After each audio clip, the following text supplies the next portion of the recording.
ನಮಸ್ಕಾರ ಸ್ನೇಹಿತರೆ. ಪ್ರತಿ ವರ್ಷ ಬಿಗ್ ಬಾಸ್ ಸುತ್ತಮುತ್ತ ಕುತೂಹಲ ಮನೆ ಮಾಡುತ್ತೆ.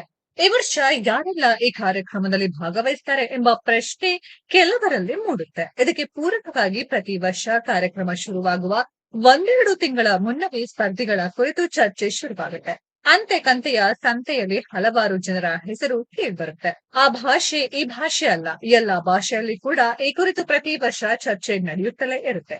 ಆ ಪೈಕಿ ಕೆಲವರು ನೇರವಾಗಿಯೇ ತಮ್ಮ ಕುರಿತು ಹರಡಿರುವ ಸುದ್ದಿಗೆ ಪ್ರತಿಕ್ರಿಯೆಯನ್ನ ಕೊಡ್ತಾರೆ. ಕೆಲವರು ಮೌನಕ್ಕೆ ಶರಣಾಗುವ ಮೂಲಕ ಅನುಮಾನವನ್ನ ಹೆಚ್ಚಿಸ್ತಾರೆ. ಉದಾಹರಣೆಗೆ ರತಿ ಪಾಂಡೆ. ಹೌದು, ರತಿ ಪಾಂಡೆ ಹಿಂದಿ ಕೃತಿಯ ಪ್ರಖ್ಯಾತ ಹೆಸರು. ಹರ್ಗರ್ ಕುಚ್ ಕೇತಾ ಹೈ, ಹಿಟ್ಲರ್ ದೀದಿ, ಶಾದಿ ಮುಬಾರಕ್, ರಾಜ್ಕೋನೆ ಕೋ ಹೈ ಹೀಗೆ ಹಲವು ಧಾರಾವಾಹಿಯಲ್ಲಿ ಕಾಣಿಸಿಕೊಂಡ ರತಿ ಪಾಂಡೆ ಅವರಿಗೆ ಮಿಲೆ ಜಬ್ ಹಮ್ ತುಮ್ ಧಾರಾವಾಹಿ ಹಣ ಮತ್ತು ಕೀರ್ತಿಯನ್ನ ತಂದುಕೊಟ್ಟಿತ್ತು.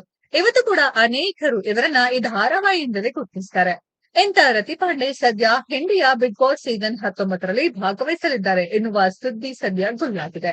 ಬಿಗ್ ಬಾಸ್ ಮನೆಗೆ ಬನ್ನಿ ಎಂದು ಆಯೋಜಕರು ಈ ಚೆಲುವೆಗೆ ಆಮಂತ್ರಣ ನೀಡಿದ್ದಾರೆ ಎಂದು ವರದಿಯಾಗಿದೆ.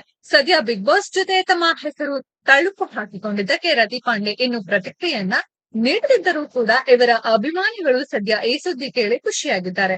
ರತಿ ಪಾಂಡೆ ಬಿಗ್ ಬಾಸ್ ಮನೆಗೆ ಹೋದರೆ ಗೆಲ್ಲುವುದು ಖಚಿತ ಎನ್ನುವ ಮಾತುಗಳನ್ನಾಡಿದ್ದಾರೆ. ಇನ್ನುಳಿದಂತೆ ಈ ಬಾರಿಯ ಬಿಗ್ ಬಾಸ್ ಆಗಸ್ಟ್ 30ರಿಂದ ಶುರುವಾಗಲಿದೆ ಎನ್ನುವ ಮಾತು ಹಿಂದಿ ಕಿರುತೆರೆಯಲ್ಲಿ ಕೇಳಿಬಂದಿದೆ. ಎಂದಿನಂತೆ ಸಲ್ಮಾನ್ ಖಾನ್ ಈ ಬಾರಿ ಕೂಡ ಬಿಗ್ ಬಾಸ್ ಕಾರ್ಯಕ್ರಮ ನಡೆಸಿಕೊಳ್ಳಲಿದ್ದು 3 ತಿಂಗಳ ಕಾರ್ಯಕ್ರಮಕ್ಕೆ 150 ಕೋಟಿ ಸಂಭಾವನೆಯನ್ನ ಸಲ್ಮಾನ್ ಖಾನ್ ಪಡೆದಿದ್ದಾರೆ ಎಂದು ವರದಿಯನ್ನ ಮಾಡಿದೆ. ಕೇವಲ ಸೆಲೆಬ್ರಿಟಿಗಳಿಗೆ ಮಾತ್ರ ಈ ಬಾರಿ ಮನೆಯಲ್ಲಿ ಪ್ರವೇಶ ಇದೆ. ಸಾಮಾನ್ಯ ಜನರನ್ನ ಮತ್ತು ಸೋಷಿಯಲ್ ಮೀಡಿಯಾ ಇನ್ಫ್ಲೂಯೆನ್ಸರ್ ಗಳನ್ನ ಹಿಂದಿ ಬಿಗ್ ಬಾಸ್ ಮನೆಯಿಂದ ಈ ಬಾರಿ ದೂರ ಇಡಲಾಗಿದೆ ಎಂದು ಕೂಡ ವರದಿಯಾಗಿದೆ.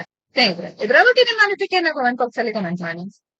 ಈ ವಿಡಿಯೋ ಇಷ್ಟ ಆಗಿದ್ರೆ ಲೈಕ್ ಮಾಡಿ, ಶೇರ್ ಮಾಡಿ, ಚಾನೆಲ್ ನ ಸಬ್ಸ್ಕ್ರೈಬ್ ಮಾಡಿ, ಪಕ್ಕದಲ್ಲಿ ಇರೋ ಬೆಲ್ ಐಕಾನ್ ನ ಹಿಟ್ ಮಾಡಿ. ಮುಂದಿನ ವಿಡಿಯೋದಲ್ಲಿ ಭೇಟಿಯಾಗೋಣ. ಧನ್ಯವಾದಗಳು.